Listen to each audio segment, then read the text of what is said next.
تفہیم القرآن سید ابوالعلا مودودی سورہ یاسین آیات 1 تا 12۔ اعوذ باللہ من الشیطان الرجیم بسم اللہ الرحمن الرحیم۔ یاسین تفسیر ابن عباس رضی اللہ عنہ، اکرمہ رحمہ اللہ، ضحاک رحمہ اللہ، حسن بصری رحمہ اللہ اور سفیان بن عیینہ رحمہ اللہ کا قول ہے کہ اس کے معنی ہیں اے انسان یا اے شخص، اور بعض مفسرین نے اسے یا سید کا مخفف بھی قرار دیا ہے۔ اس تعویل کی روح سے ان الفاظ کے مخاطب نبی صلی اللہ علیہ وسلم ہیں۔ والقرآن الحکیم، قسم ہے قرآن حکیم کی۔ انک لمن المرسلین، تم یقیناً رسولوں میں سے ہو۔ تفسیر،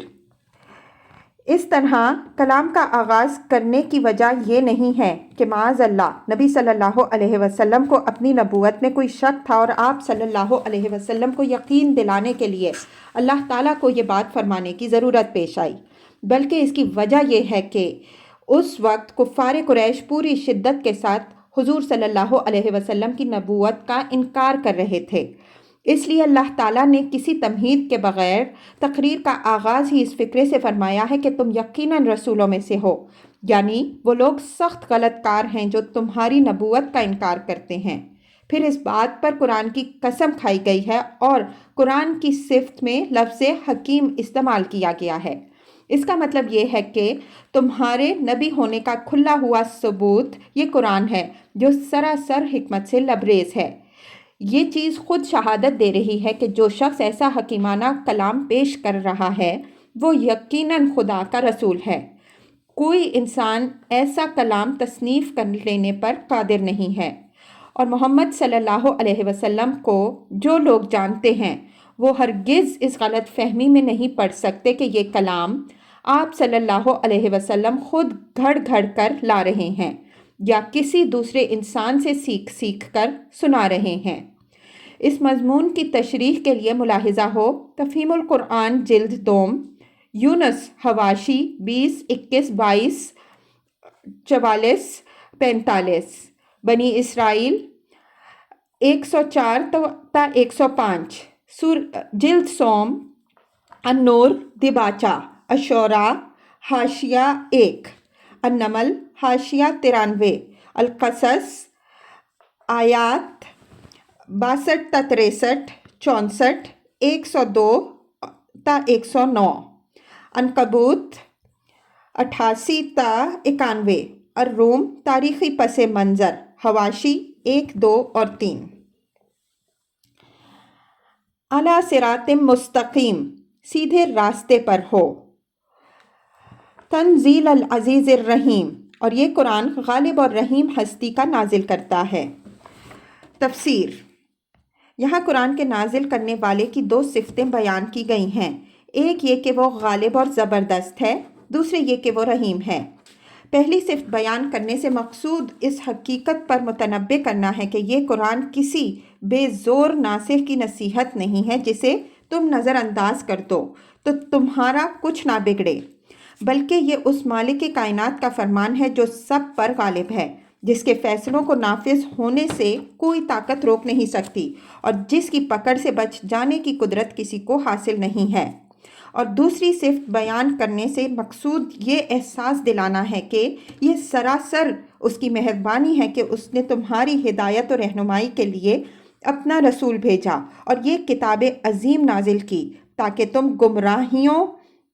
سے بچ کر اس راہ راست پر چل سکو جس سے تمہیں دنیا اور آخرت کی کامیابیاں حاصل ہوں۔ لِتُنذِرَ قَوْمًا، تاکہ تم خبردار کرو ایک ایسی قوم کو، مَا أُنذِرَ آبَاؤُهُمْ فَهُمْ غَافِلُونَ، جس کے باپ دادا خبردار نہ کیے گئے تھے اور اس وجہ سے وہ غفلت میں پڑے ہوئے ہیں۔ تفسیر،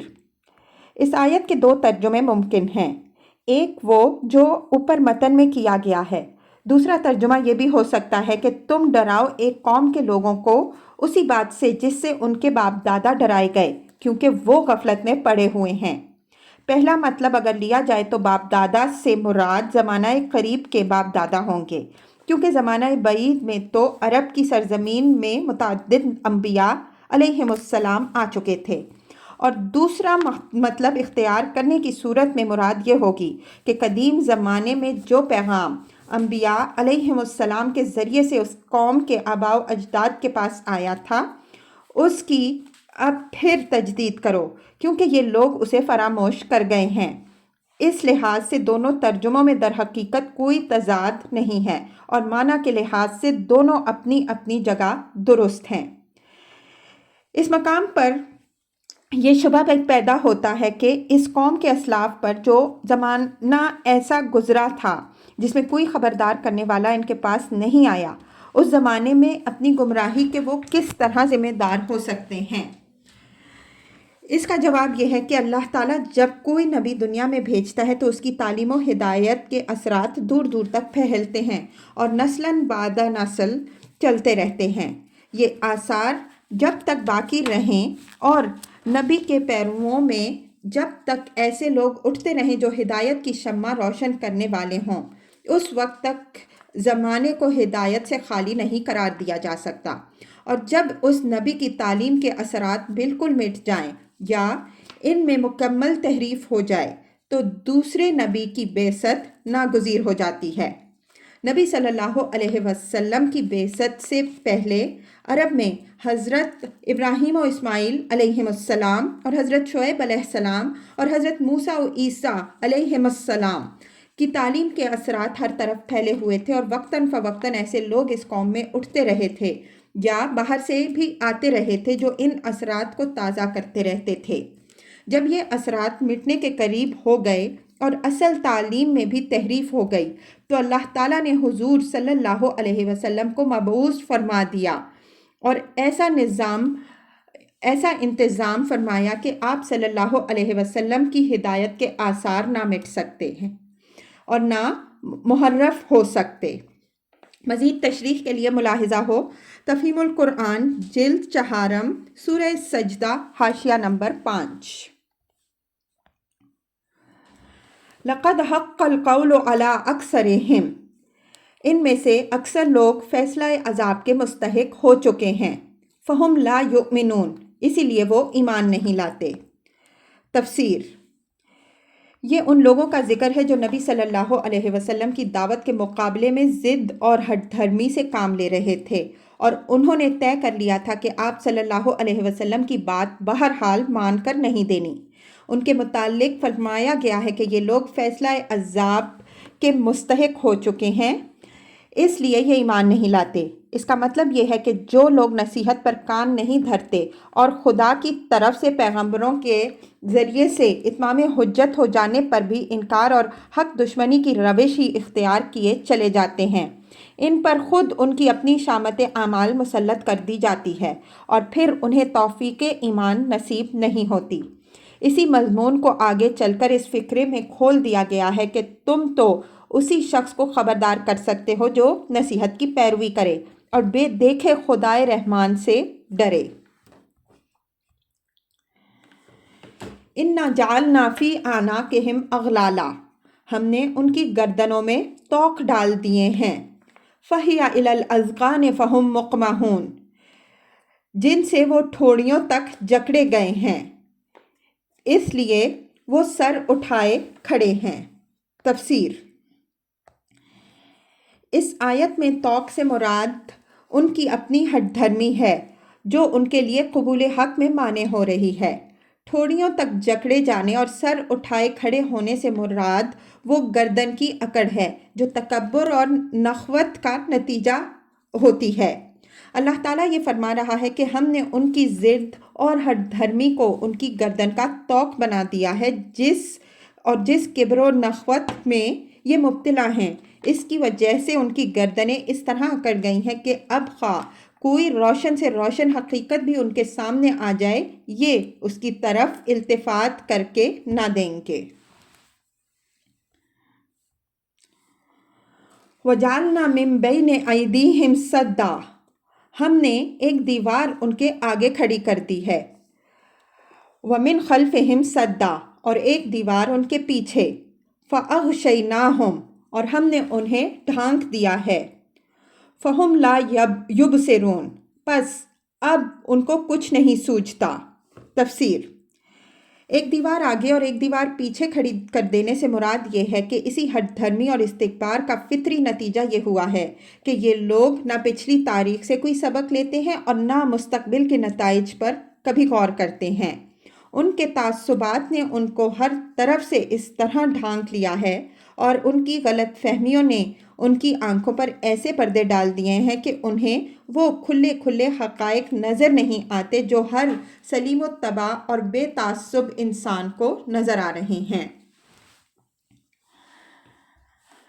وَسَوَاءٌ عَلَيْهِمْ أَأَنذَرْتَهُمْ أَمْ لَمْ تُنذِرْهُمْ لَا يُؤْمِنُونَ ان کے لیے یکساں ہیں، تم انہیں خبردار کرو یا نہ کرو، وہ یہ نہ مانیں گے۔ تفسیر: اس کا مطلب یہ نہیں ہے کہ اس حالت میں تبلیغ کرنا بیکار ہے، بلکہ اس کا مطلب یہ ہے کہ تمہاری تبلیغ عام ہر طرح کے انسانوں تک پہنچتی ہے۔ ان میں سے کچھ لوگ وہ ہیں جس کا ذکر اوپر ہوا، اور کچھ دوسرے لوگ وہ ہیں جن کا ذکر آگے کی آیت میں آ رہا ہے۔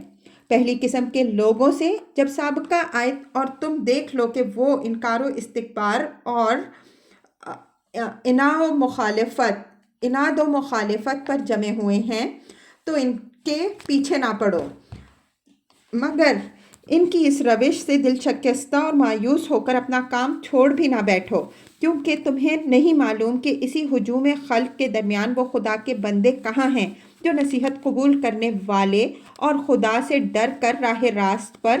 آ جانے والے ہیں۔ تمہاری تبلیغ کا اصل مقصود اسی دوسری قسم کے انسانوں کو تلاش کرنا اور انہیں چھانٹ چھانٹ کر نکال لینا ہے۔ ہٹ دھرموں کو چھوڑتے جاؤ اور اس قیمتی متاع کو سمیٹتے چلے جاؤ۔ انما تنذر من اتبع الذکر وخشی الرحمن تم تو اسی شخص کو خبردار کر سکتے ہو جو نصیحت کی پیروی کرے اور بے دیکھے خدائے رحمان سے ڈرے۔ فبشرہ بمغفرۃ واجر کریم اسے مغفرت اور اجر کریم کی بشارت دے دو۔ انا نحن نحیی الموتى ونکتب ما قدموا وآثارهم ہم یقیناً ایک روز مردوں کو زندہ کرنے والے ہیں، جو کچھ افعال انہوں نے کیے ہیں وہ سب ہم لکھتے جا رہے ہیں، اور جو آثار انہوں نے پیچھے چھوڑے ہیں وہ بھی ہم ثبت کر رہے ہیں۔ تفسیر: اس سے یہ معلوم ہوا کہ انسان کا نامہ اعمال 3 قسم کے اندراجات پر مشتمل ہے۔ ایک یہ کہ ہر انسان جو کچھ بھی اچھا یا برا عمل کرتا ہے وہ اللہ تعالیٰ کے دفتر میں لکھ لیا جاتا ہے۔ دوسرے اپنے گرد و پیش کی اشیاء اور خود اپنے جسم کے اعضاء پر جو نقوش امپریشنز بھی انسان مرتسم کرتا ہے وہ سب کے سب ثبت ہو جاتے ہیں، اور یہ سارے نقوش ایک وقت اس طرح ابھر آئیں گے کہ ان کی اپنی آواز سنی جائے گی۔ اس کے اپنے خیالات اور نیتوں اور ارادوں کی پوری داستان اس کی لوح ذہن پر لکھی نظر آئے گی، اور اس کے ایک ایک اچھے اور برے فعل اور اس کی تمام حرکات و سکنات کی تصویریں سامنے آ جائیں گی۔ تیسرے، اپنے مرنے کے بعد اپنی آئندہ نسل پر، اپنے معاشرے پر اور پوری انسانیت پر اپنے اچھے اور برے اعمال کے جو اثرات وہ چھوڑ گیا ہے وہ جس وقت تک اور جہاں تک کار فرما رہیں گے وہ سب اس کے حساب میں لکھے جاتے رہیں گے۔ اپنی اولاد کو جو بھی اچھی یا بری تربیت اس نے دی، اپنے معاشرے میں جو بھلائیاں اور برائیاں بھی اس نے پھیلائیں، اور انسانیت کے حق میں جو پھول یا کانٹے بھی وہ بو گیا، ان سب کا پورا ریکارڈ اس وقت تک تیار کیا جاتا رہے گا جب تک اس کی لگائی ہوئی یہ فصل دنیا میں اپنے اچھے یا برے پھل لاتی رہے گی۔ وَكُلَّ شَيْءٍ أَحْصَيْنَاهُ فِي إِمَامٍ مُبِينٍ ہر چیز کو ہم نے ایک کھلی کتاب میں درج کر رکھا ہے۔